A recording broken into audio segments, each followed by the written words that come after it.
plane. The husband coming down with a fever during the flight. Tonight, he is in special isolation here in the U.S., and he shows us the room, the nurse and protective gear, the sealed doors. And tonight, hundreds of others now allowed off the ship, but will many of them now be quarantined for another 14 days before being allowed to go home here in the U.S.? Also tonight, Mike Bloomberg on the debate stage for the first time, the other Democrats taking aim. And the message from Team Bloomberg tonight amid new numbers showing Bernie Sanders soaring in the polls. Could Bernie Sanders have the math that would be nearly impossible to catch up to after Super Tuesday? 24 hours after being set free by President Trump, former Governor Rod Blagojevich in front of the cameras, what he's now declared after being freed. Just in tonight after that horrific crash at the Daytona 500, this image late today, Ryan Newman leaving the hospital with his two daughters.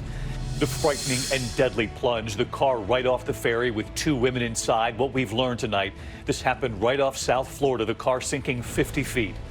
Bracing for temperatures going down, wind chills minus 17 in Minneapolis, minus 3 in Chicago. New York City, Boston bracing next. And amid the emergency already tonight, now dangerous rains expected from Texas to the Carolinas. Rob times all of this out. There is major news tonight in the case of the New York City college student murdered in the park. The surveillance tonight showing two married police officers off duty, jumping into action, taking on a robber on their date night. And the news from Elton John tonight. This is ABC World News Tonight with David Muir. Good evening, and it's great to have you with us here on this Wednesday night. And we begin tonight with a very rare look right here in the U.S. Tonight inside a highly secured biocontainment unit, this one in Nebraska. The first patient to be treated there, an American husband. He and his wife finally allowed off that ship off Japan, but then on the plane home, he came down with a fever. The man's fever spiking during the flight. Whisked off the plane to that special hospital unit, and tonight he shows us inside the room. The nurse in protective gear, the doors sealed. And tonight, hundreds of others are now being allowed off that ship, many of them Americans. But could they now face another quarantine before being allowed to go home here in the U.S.? ABC's Clayton Sandell outside that hospital in Nebraska tonight. This is our greeting to you. When Carl Goldman's evacuation flight from Japan landed in Omaha, he was spiking a fever. My wife touched me and she knew I was burning up. Goldman and his wife Jerry were fine when they left the Diamond Princess cruise ship. Then Goldman tested positive for coronavirus, becoming the first patient in a biocontainment unit at the University of Nebraska Medical Center. The doors are specially sealed, so I kind of feel like I'm a fish inside a bowl. Tonight, he's giving us the first look inside. I've got Gatorade in every single flavor. A pre-existing health issue landed Goldman in the specialized unit, the largest in the country, with room for 10 patients. The air circulates 15 times every hour, filtering out hazardous infections. It was last used to treat Ebola patients in 2014. There's my nurse in the hazmat outfit. That's a monitor. There's a camera on me, and then double glass everywhere. In Japan, Goldman's fellow passengers are finally leaving the Diamond Princess amid new questions about a quarantine that failed to stop the virus from spreading, instead turning the ship into a floating incubator, infecting nearly 700 people. I was so scared of getting COVID-19. A Japanese doctor who says he talked his way on board says proper procedures and protections were inadequate or ignored. There was no way to tell where the virus is. No green zone, no red zone. Everywhere could have virus, and everybody was not careful about it. A Japanese health official insisting while they didn't have 100% separation, they believe the quarantine functioned effectively. With dozens of Americans still coming off the ship, the CDC is now banning those passengers from entering the U.S., unable to return home until they are symptom-free for another 2 weeks. All right, so let's get back to Clayton Sandell, again with us tonight from Omaha, where that patient is being watched around the clock. And Clayton, do we have any late word on his condition? Yeah, David, Goldman tells us he is being checked every 3 hours. So far, the good news is he is not showing any signs of a fever, but he and the other 12 patients here are going to have to be totally symptom-free for the next 14 days before they're allowed to leave. Goldman says he is eager to catch another flight, this time home, to Los Angeles. David? All right, Clayton Sandell leading us off tonight. Clayton, thank you. We turn next tonight to the race for 2020, and tonight, former New York City Mayor Mike Bloomberg taking to the debate stage for the first time. Bloomberg making his first appearance after spending at least $400 million on political ads. Also tonight, this debate comes as Bernie Sanders pulls into the lead in our new ABC News Washington Post poll and other polls too. Sanders ahead of all of the other Democrats now by double digits. And so tonight, the Bloomberg campaign with their own message, what they call a dire warning, saying Sanders could have the math wrapped up after Super Tuesday, with the moderates dividing the rest of the vote. But the candidates are not having it, saying to Bloomberg, in fact, you're trying to buy the nomination. Mary Bruce in Nevada tonight. Tonight, for the first time, Michael Bloomberg steps out from behind his $400 million campaign and onto the national debate stage. His rivals waiting. The working people of this country are tired of a corrupt political system in which billionaires think they can buy elections. Senator Bernie Sanders is surging in the national polls with a double-digit lead. But Bloomberg is on the rise. Both candidates eager to go after each other tonight. Today, we got a preview.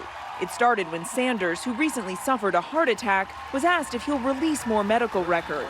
You think I'm not in good health? Come on out with me on the campaign trail, and I'll let you introduce me to the 3 or 4 rallies a day that we do. How's that? Just to be clear, you don't plan to release any more records? I don't think we will, no. The senator's press secretary then tried to turn the issue on Bloomberg. It's really telling, given that none of the same concern is being demonstrated for Michael Bloomberg, who's the same age as Bernie Sanders, who has suffered heart attacks in the past. That's not true, though. Bloomberg has never had a heart attack. His campaign manager called it an absolute lie, and the Sanders aide later acknowledged she, quote, misspoke. What do we want? Contract! Tonight, Elizabeth Warren, Pete Buttigieg, and Amy Klobuchar are ready to pounce on Bloomberg's record. And I'm glad he's up there because he's got to answer questions like the rest of us have been doing for an entire year. Joe Biden made it clear today he's ready for a fight. I'm just going to tell the truth. That always works. What's the truth about Bloomberg? Truth is, he's basically been a Republican his whole life. The fact of the matter is, he didn't endorse Barack or me when we ran. This is a guy talking about, he's using Barack's pictures like, they're good buddies. A great president and an effective mayor. Bloomberg has blanketed his ads with the former president, and today he used Biden's own words praising him in this new ad. The thing I like about Mike is not about words. It's always about action. That did not sit well with the former vice president. Are you kidding me? Pull him in the middle, in the media, Here we go tonight. Mary Bruce live from Vegas. Even as Bloomberg's rivals prepare to attack him tonight, they're well aware of the other dynamic at play, Mary, that Bernie Sanders is on the rise, not only in our poll, but in several polls. And the math could soon become pretty difficult to beat by Super Tuesday.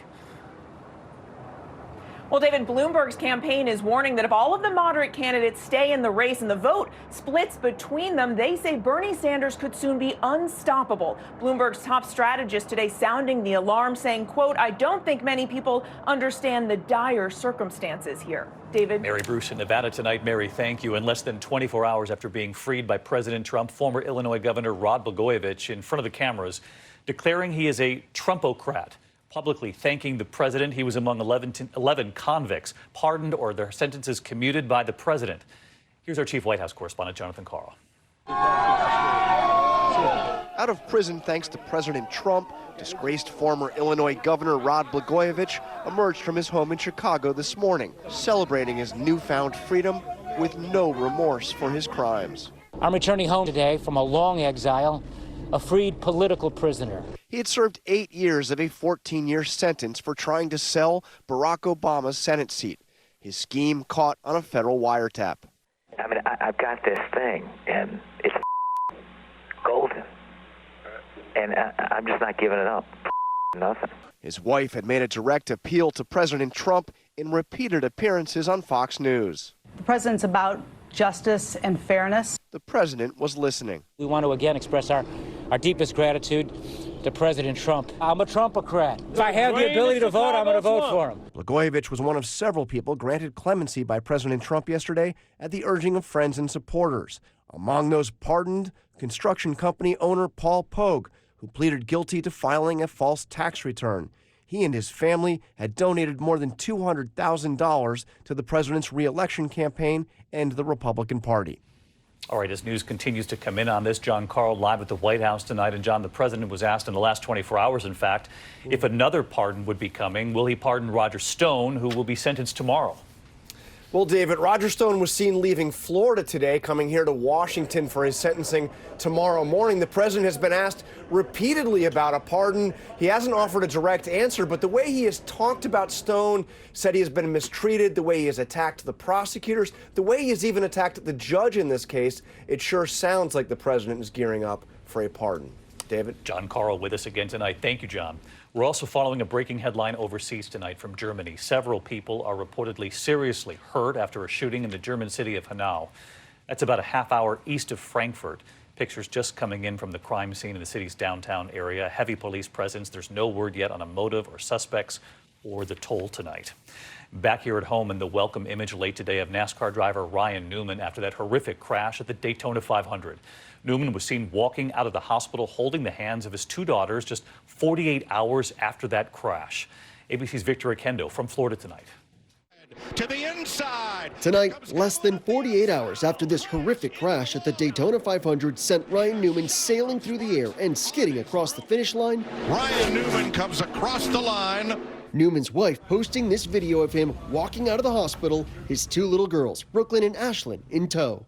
Just hours earlier, the team posting this picture of Newman and the girls and a picture with hospital staff. Ryan Newman off turn 4 for the final time. Newman was in the lead in the last lap of the race when he was bumped from behind, sending him into the wall.